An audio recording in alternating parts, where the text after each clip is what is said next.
There's someone on TikTok that just went viral for paying off their debt by cashing out their 401k. They've received so much hate about it. I thought we could do some calculations together to see just how bad this decision was, or if we think it's bad at all. I'm personally not one to judge personal finances. Personal finances are personal, and any approach that makes you feel better and that you're comfortable with should be fine.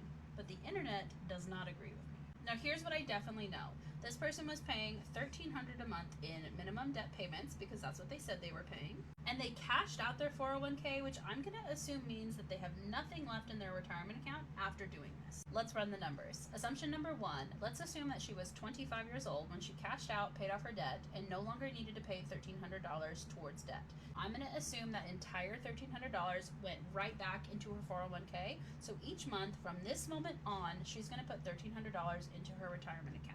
I have to lay a lot of assumption groundwork, so we're going to assume that she wants $60,000 a year in retirement, which is about $5,000 per month. We're also going to assume that her investment growth rate is 8%, which is a mid-conservative number. We're going to set the inflation rate at 3%, which is low, and we're going to set the safe withdrawal rate at 4% because that's standard.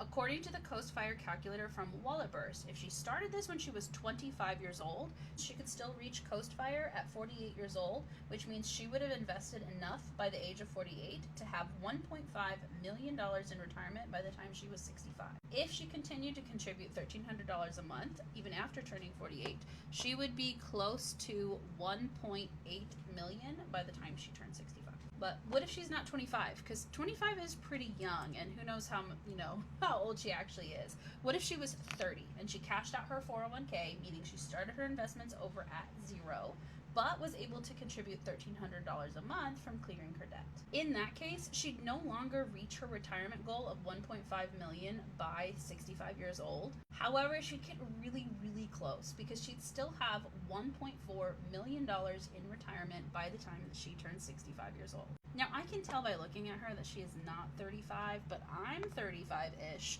So let's just change that to 35 and see how the numbers are different. If a 35-year-old woman were to cash out her 401k and pay off her debt, clear up $1,300 a month in extra money, and put all of that money back into retirement, by the time she's 65 years old, she'd still be worth $1 million. And that $1 million would be enough to afford $40,000 annual income in retirement.